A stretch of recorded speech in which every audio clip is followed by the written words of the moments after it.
आज हम चैप्टर 9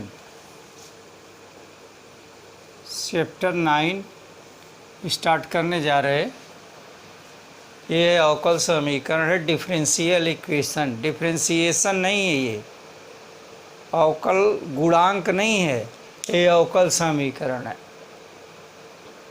जो चैप्टर नंबर 5 है उसमें डिफरेंशिएशन पढ़ाया गया है, लेकिन ये क्या है, डिफरेंशियल इक्वेशन है, इसको सॉल्व करना है। अब देखिए होता क्या है, अब जानते हैं चर जो है दो तरह का होता है, स्वतंत्र चर और परतंत्र चर। जिसमें क्या होता है कि देखिए हमने लिखा है कि अवकल समीकरण की डिफिनीशन क्या है। एक ऐसा समीकरण जिसमें स्वतंत्र चरों के सापेक्ष आश्रित चर के अवकलज गुणांक सम्मिलित हो, उसे हम क्या कहते हैं, अवकल समीकरण कहते हैं। अब क्या है, सपोज कर लीजिए एरिया ए इक्वल टू क्या होता है, पाई आर स्क्वायर होता है। एरिया का फार्मूला आप जानते हैं। तो ये क्या है, ये स्वतंत्र चर है और ये क्या है, परतंत्र चर है। परतंत्र चर का मतलब क्या है, आश्रित चर है। आई बात समझ में। अगर लिखा हो D Y by D X plus Y equal to 0, ये देख रहे हैं Y D Y by D X है, तो किसके सापेक्ष है, ये है स्वतंत्र चर के सापेक्ष। परतंत्र चर का आश्रित चर का क्या सम्मिलित हो, डी वाई डी एक्स। ये ऐसे समीकरण क्या कहलाते हैं, अवकल समीकरण कहलाते हैं। A X plus Y equal to 0 ये अवकल समीकरण नहीं है। A X cube plus 3x plus 8 equal to 0 ये अवकल समीकरण नहीं है। समीकरण तो है लेकिन अवकल समीकरण नहीं है। क्यों? क्योंकि इसमें D Y by D X नहीं है, यानी कि स्वतंत्र चर के सापेक्ष आश्रित चर का क्या नहीं है, डी वाई डी एक्स नहीं है। आई बात समझ में। तो क्या होना चाहिए, D Y by D X समीकरण में होना जरूर। देखिए यहाँ पे लिखा है आश्रित चर के अवकलज गुणांक सम्मिलित हो, ऐसे समीकरण को हम क्या कहेंगे, अवकल समीकरण कहेंगे। ठीक है, तो क्या समझे, मतलब ये हुआ कि स्वतंत्र चर और परतंत्र चर। तो जो परतंत्र चर है वो स्वतंत्र चर के सापेक्ष उसका अवकल गुणांक ज्ञात हो, ऐसे समीकरण को हम क्या कहेंगे, अवकल समीकरण कहेंगे। जैसे हमने देखिए यहाँ पे लिखा है x plus Y equal to 0 ये अवकल समीकरण नहीं है, ओनली इक्वेशन है।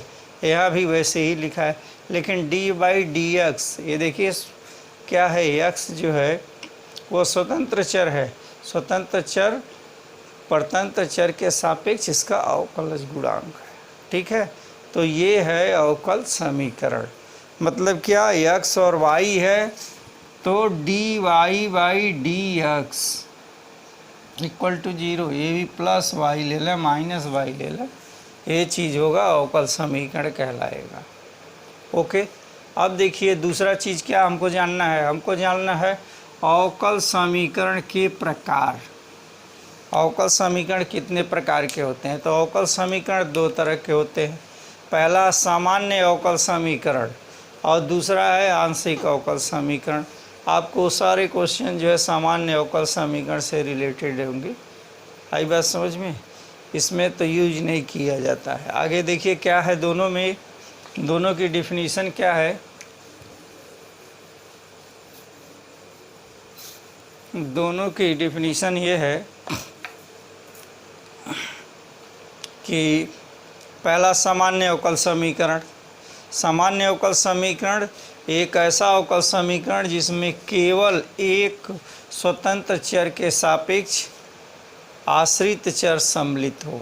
सिर्फ हमको क्या चाहिए, डी बाई डी एक्स एक चाहिए। आई बात समझ में। देखिए यहाँ स्वतंत्र चर के सापेक्ष आश्रित चर का अवकल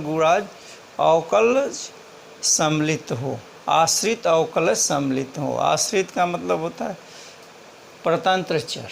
ओके, तो ऐसा अवकल समीकरण जिसमें केवल एक स्वतंत्र चर के सापेक्ष आश्रित अवकल सम्मिलित हो, सामान्य अवकल समीकरण कहलाता है। ये देख लेना, ये सामान्य अवकल समीकरण कहलाता है। एग्जाम्पल हमने लिखा है D two Y upon D X square plus D Y by D X का whole cube equal to 0। Okay, दूसरा चीज़ है ये सामान्य अवकल समीकरण है, दूसरा क्या है आंशिक अवकल समीकरण है। ऐसे भी अवकल समीकरण होते हैं जिसमें एक से अधिक स्वतंत्र चरों के सापेक्ष अवकल सम्मिलित होते हैं। इस प्रकार के अवकल समीकरण के आंशिक अवकल समीकरण कहलाते हैं। ओके, तो ये चीज़ है। तो अवकल समीकरण दो तरह के, पहला क्या है सामान्य अवकल समीकरण और दूसरा है आंशिक अवकल समीकरण। इसमें सिर्फ एक स्वतंत्र चर के सापेक्ष एक, जैसे हमने लिया है यहाँ एक्स लिया है तो D Y by D X होना चाहिए, यहाँ भी क्या होना चाहिए डी वाई डी एक्स होना चाहिए। लेकिन इसमें क्या होता है, इसमें एक से अधिक स्वतंत्र चरों के सापेक्ष अवकलज सम्मिलित होते हैं। तो इस तरह के समीकरण को हम क्या कहते हैं आंशिक अवकल समीकरण कहलाते हैं। ओके, अब देखिए अगला जो टॉपिक हमको बताना है अवकलज की कोटियाँ।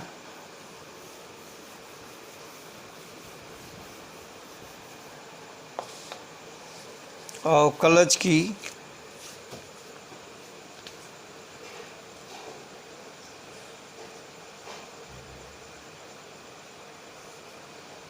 समीकरण, अवकल समीकरण की कोटि।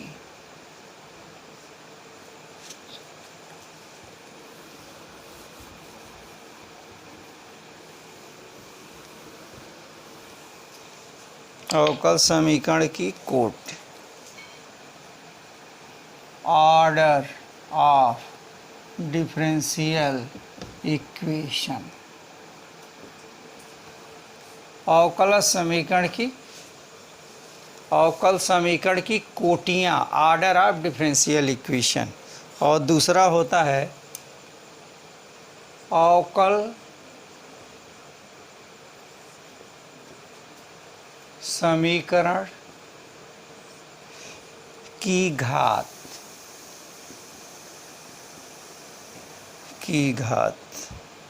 Degree of differential equation. ठीक है, अब देखिए इसको आप समझ लें क्या क्या होता है दोनों चीज़ में। ऑर्डर, पहला क्या दिया है, पहला ऑर्डर ऑफ डिफरेंशियल इक्वेशन दिया हुआ है, ऑर्डर ऑफ डिफरेंशियल इक्वेशन, और दूसरा है डिग्री ऑफ डिफरेंशियल इक्वेशन। आप देखें दोनों एक ही चीज़ में आप समझ जाएंगे। d2 y upon D X square plus D Y by D X plus Y equal to 0 का क्यूब, ये चीज़ है। ठीक है, अब देखिए इसमें क्या है, ये 2 क्या है, ये जो 2 है वो ऑर्डर है यानी कोटि है। ठीक, और 3 क्या है, इसका 3 जो है यह है डिग्री है, डिग्री ऑफ डिफरेंशियल इक्वेशन। आई बात समझ में, यानी कि ये घात है, क्या इसको बोलते हैं घात, घात बोलेंगे। दूसरा है एक घात है और दूसरा क्या है इसका है कोटि है। तो यहाँ पे 3 क्या है घात कहलाएगा, इसका डिग्री ऑफ इक्वेशन कहलाएगा और इसके ऑर्डर कहलाएगा कोट कहलाएगा। तो एक्सरसाइज में जो है वो दोनों में हमको सिर्फ ये एक्सरसाइज 9.1 में हमको सिर्फ क्या लिखना है कि कोटि और उसकी घात बताइए। आई बात समझ में। तो ये हम एक्सरसाइज जो है 9.1 बताने जा रहे हैं। 9.1 देख लीजिए। तो क्या क्या पढ़ना है? अवकल समीकरण, अवकल समीकरण के प्रकार पढ़ना है और अवकल समीकरण की कोटियाँ और इसकी घात पढ़नी है। पहले एक्सरसाइज में सिर्फ आपको इतना ही पढ़ना है, ठीक है।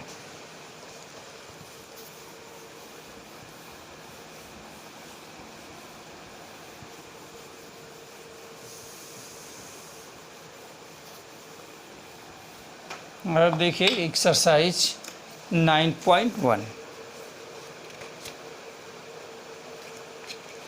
हाँ, एक चीज़ और भी जान जाइए, इसका मतलब y डैश, y डैश का मतलब होता है dy/dx, y डबल डैश का मतलब क्या होगा? d2y/dx², y पे ये ट्रिपल डैश का मतलब होता है dt³ y/dx³। ये इसका मतलब है, जहाँ पे y डैश लिखा है उसका मतलब आप क्या समझेंगे? dy/dx समझेंगे। अब देखिए क्वेश्चन नंबर फर्स्ट एक्सरसाइज लिखा है, क्वेश्चन 1 से 10 के प्रत्येक अवकल गुणाज की कोटि और घात परिभाषित कीजिए। आई बात समझ में? क्वेश्चन नंबर ए है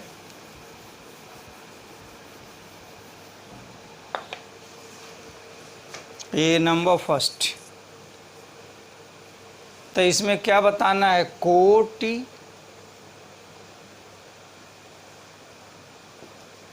और घात बतानी है, कोटि और घात बतानी है और परिभाषित बताना है कि कोटि और घात परिभाषित कीजिए। नंबर फर्स्ट में क्या लिखा है? d पे power 4y/dx⁴ plus sine y triple dash = 0। Okay, अब देखिए इसमें कोटि क्या है? इसकी कोटि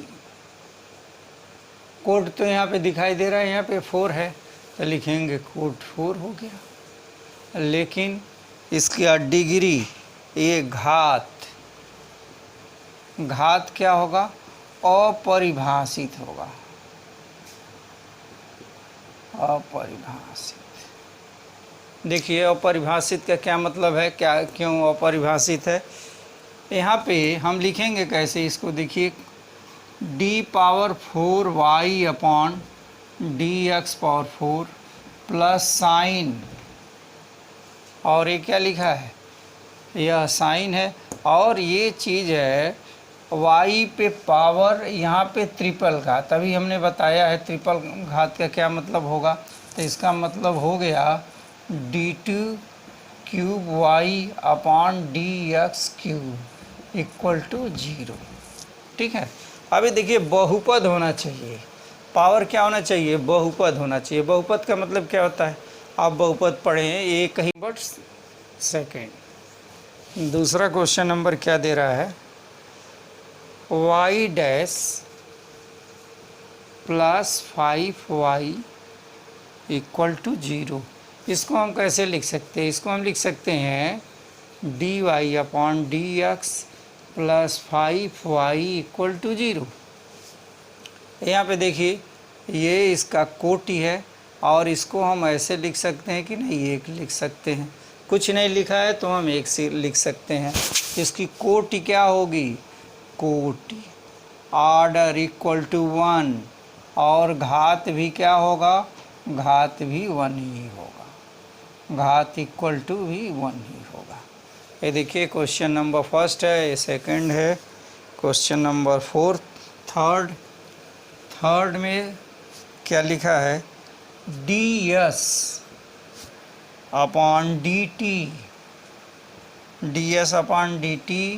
पावर 4 प्लस 3s d2s/dt² = 0। अब देखिए इसकी कोटि कहाँ है? ये तो इसका कोटि 1 है, लेकिन इसका कोटि क्या है? 2 है।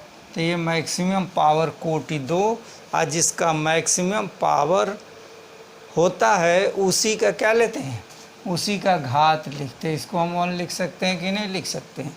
इसका घात भी क्या होगा, घात इसकी 1 होगी। ठीक है। अब देखिए यहाँ 4 है, लेकिन ये सेकंड डेरिवेटिव है, ये फर्स्ट डेरिवेटिव है। तो अगर ये मान लीजिए थर्ड डेरिवेटिव होता तो ये लेते। तो हमको मैक्सिमम इसका ऑर्डर देख करके इसका पावर हम डिसाइड करते हैं। जिसका मैक्सिमम पावर है होगा किसका, जिसका मैक्सिमम ऑर्डर होगा। ओके, तो सबसे पहले हम ऑर्डर चेक करते हैं, फिर पावर चेक करते हैं। इसलिए इसमें ऑर्डर भी लिखा है, पहले कोट फिर घात। Okay, 4 d2y upon dx square plus cos dy by dx equal to 0। इसका कोटि क्या है, इसका कोटि 2 है। और घात क्या है, पावर क्या इसका है, पावर और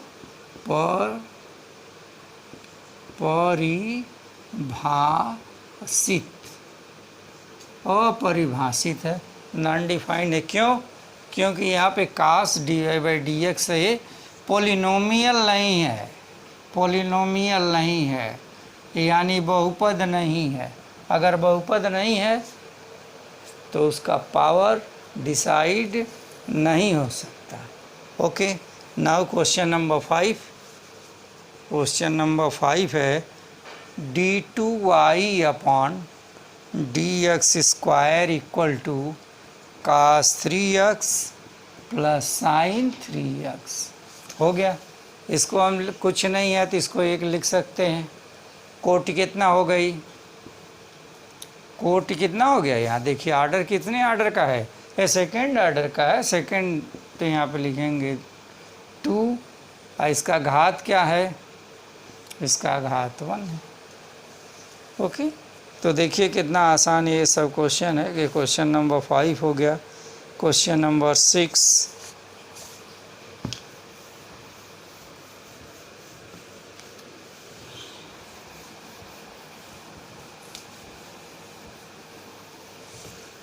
क्वेश्चन नंबर 6, क्वेश्चन 6 में क्या कह रहा है, y square plus double dash cube plus Y dash power 4